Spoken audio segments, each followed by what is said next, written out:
অনুপ্রবেশকারীদেরকে ঢুকিয়ে ভোটার লিস্টের নাম তোলা হয়েছে, তার সঙ্গে অন্য যে বিষয়গুলো আছে সেগুলো এদের রিলেটেড নয়, যেহেতু ভোটার লিস্টের বিষয়।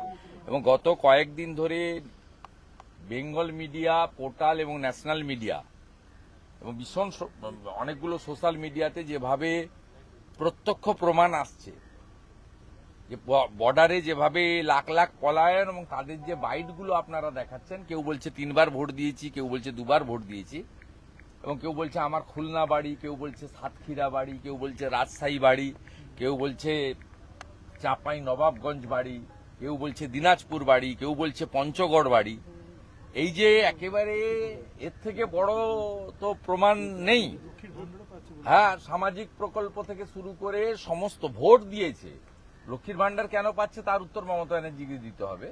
তার উত্তর তো জ্ঞানেশ ভারতী বা মনোজ আগরওয়াল দেবে না, আমরা চাইবো না। ভোট দিচ্ছে বলছে 2 বার 3 বার করে। আমরা সেই বিষয়ে ডেমোগ্রাফি চেঞ্জের একটা পুরো ম্যাপ পয়েন্ট করে আমরা এখানে জ্ঞানেশ ভারতীকে দেখিয়েছি যে কিভাবে দেশের সর্বনাশ এই মমতা ব্যানার্জির নেতৃত্বে তার প্রশাসন কিভাবে পশ্চিমবাংলার ডেমোগ্রাফি বদলে দিয়েছে। আপনি তো ট্রু ইন্ডিয়ান, যে দলই করেন, যে ধর্মই মানেন না, আপনি আপনার দেশের এই সর্বনাশটা চান।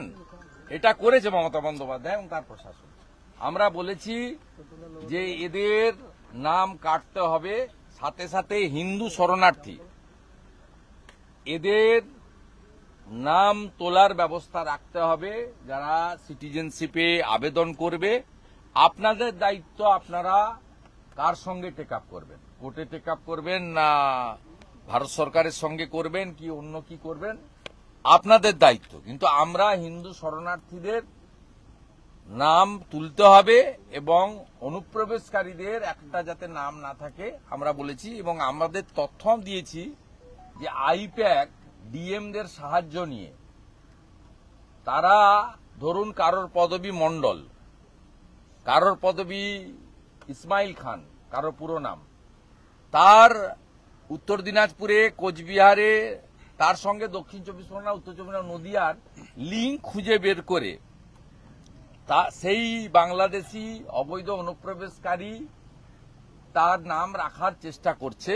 আমরা কিছু তথ্য অভিযোগ সুনির্দিষ্টভাবে দিয়েছি এবং এই কাজে বিএলওদেরকে বাধ্য করছেন একটা শ্রেণীর বিডিও, মানে